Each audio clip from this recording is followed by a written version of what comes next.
ज्या मुलांनी, ज्या सुनांनी, ज्या नातवंडांनी आणि ज्या जावयांनी या कार्यक्रमाचं आयोजन केलेलं आहे त्या सगळ्यांना आधी मी त्रिवार वंदन करतो. आयुष्य आणि आयुष्याचा मोक्ष आणि महाराजांनी सांगितल्याप्रमाणे कुठल्याही कहाणीचा सगळं संपूर्ण होणं, माणसाला वैकुंठ मिळणं, या ज्या सगळ्या गोष्टी आपल्या सगळ्यांच्या कानावरून गेलेल्या असतात, त्या गोष्टी जर कोणत्या असतील तर आजचा हा सहस्र चंद्रदर्शन सोहळ्याचा कार्यक्रम आहे. ज्यांनी प्लीज आता फोटो सेशन प्लीज माझं याचं झाल्यानंतर करा प्लीज. प्लीज कुटुंबियांना विनंती करा. यस, धन्यवाद. मित्र, कधी कधी जीवन कशी परीक्षा पाहते पहा. मागच्या पंधरवाड्यामध्येच छत्रपती संभाजीनगरमध्ये वृद्धाश्रमात, मातोश्री वृद्धाश्रमामध्ये माझं एक व्याख्यान होतं आणि त्या व्याख्यानाला मी गेलो होतो. एकीकडे आपल्या आई वडिलांना वृद्धाश्रमात पाठवणारे लेकरं कुठं, आणि एकीकडे असा हा सुंदर सहस्रचंद्र दर्शन सोहळ्याचा कार्यक्रम करणारे नेत्र कुठं. म्हणून या लेकरांनाच मी सुरुवातीला वंदन करतो.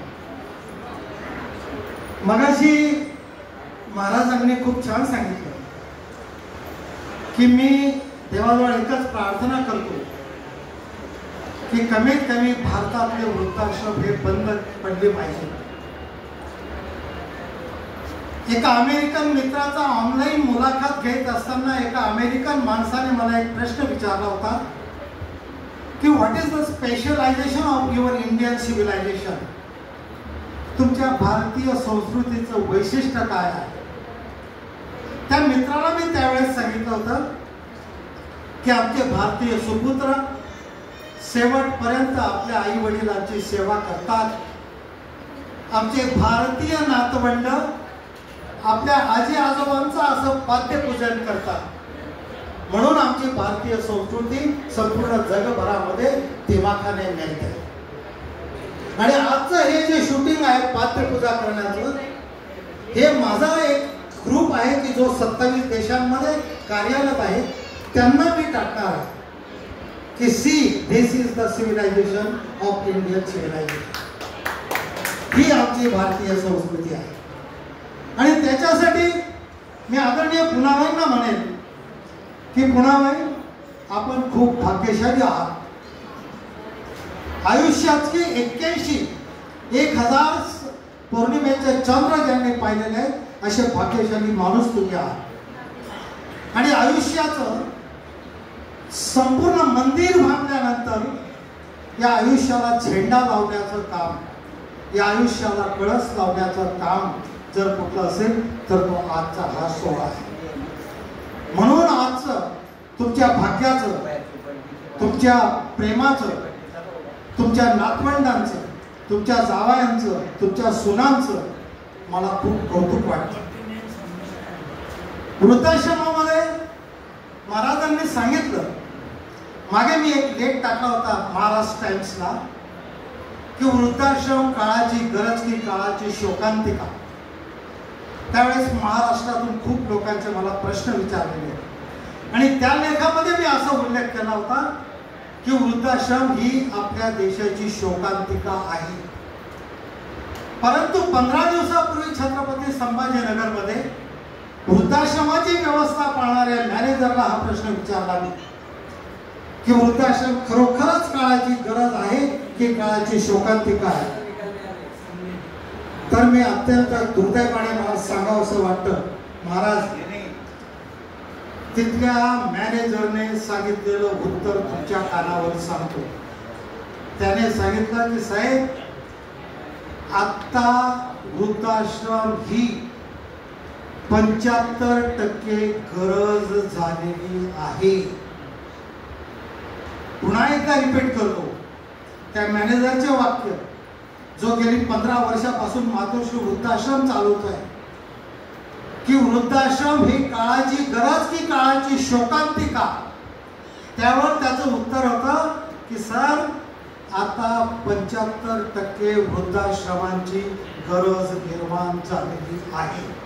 त्याचं कारण असं आहे की या डिजिटल युगाने माणसाने माणसाला माणसापासून दूर केलेलं आहे आणि त्याच्यामुळे घराघरातलं घर पण नष्ट होऊन वृद्धाश्रमांची संख्या वाढते आणि ती होऊ नये म्हणून आम्ही पोट तिडकीने कार्यक्रम करत असतो आणि अशा या कार्यक्रमांना आवर्जून हजर राहत असतो.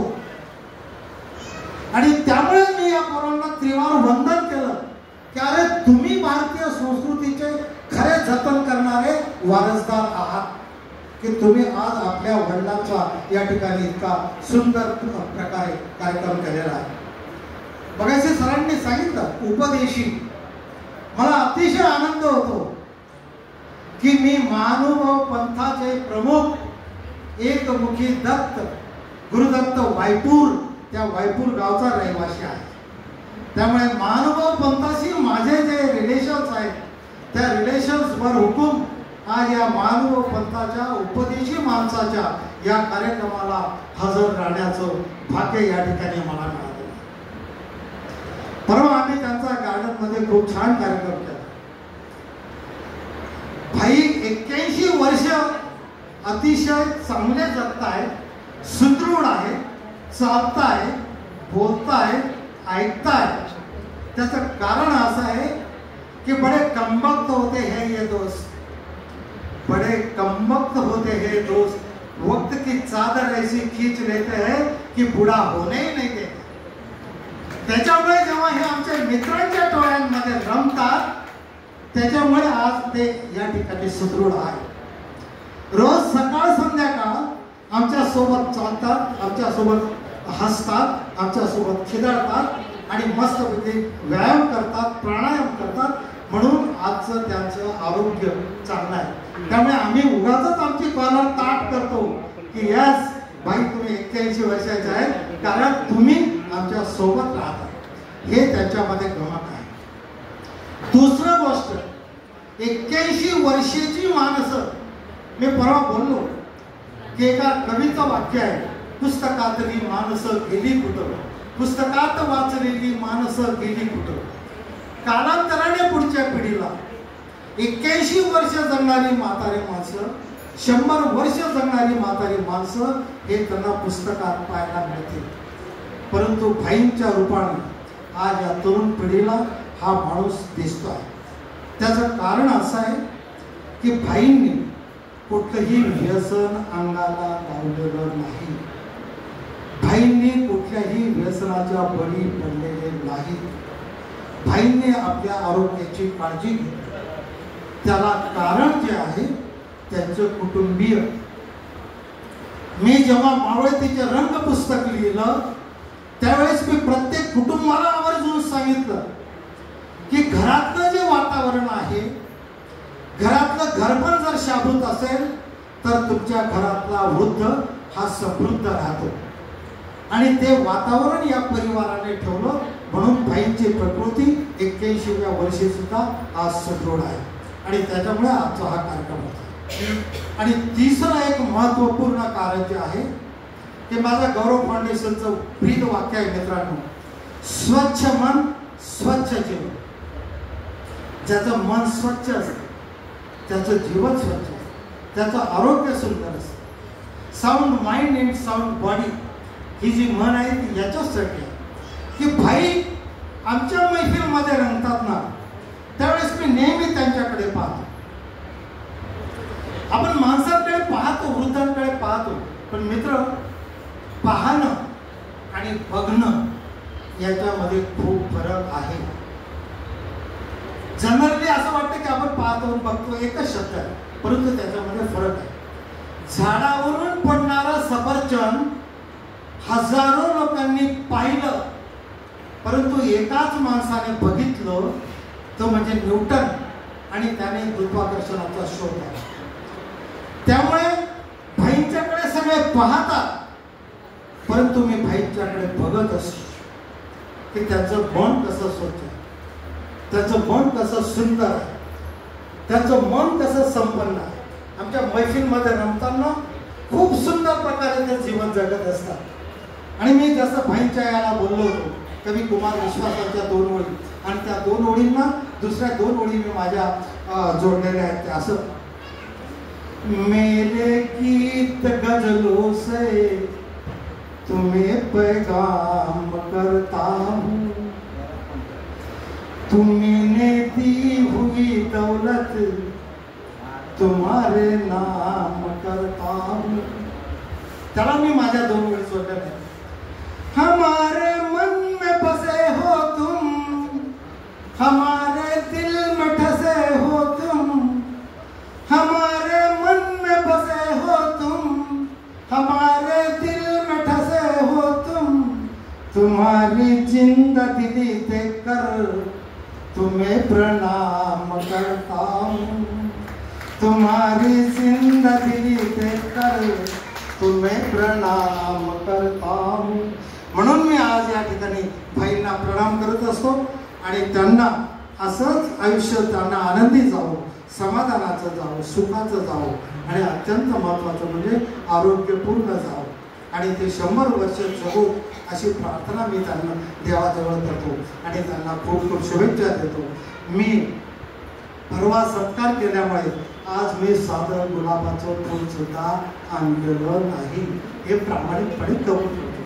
नाही तर आजच्या जगामध्ये काय होतं माहिती आहे का, खाली आतून हो नुसता एक गुलाबनं फुल बी राहिला नाही. परंतु मी साहित्यिक माणूस असल्यामुळे शब्दांच्या 2 ओळी त्यांच्या याला अर्पण करतो आणि माझं बोलणं थांबवतो.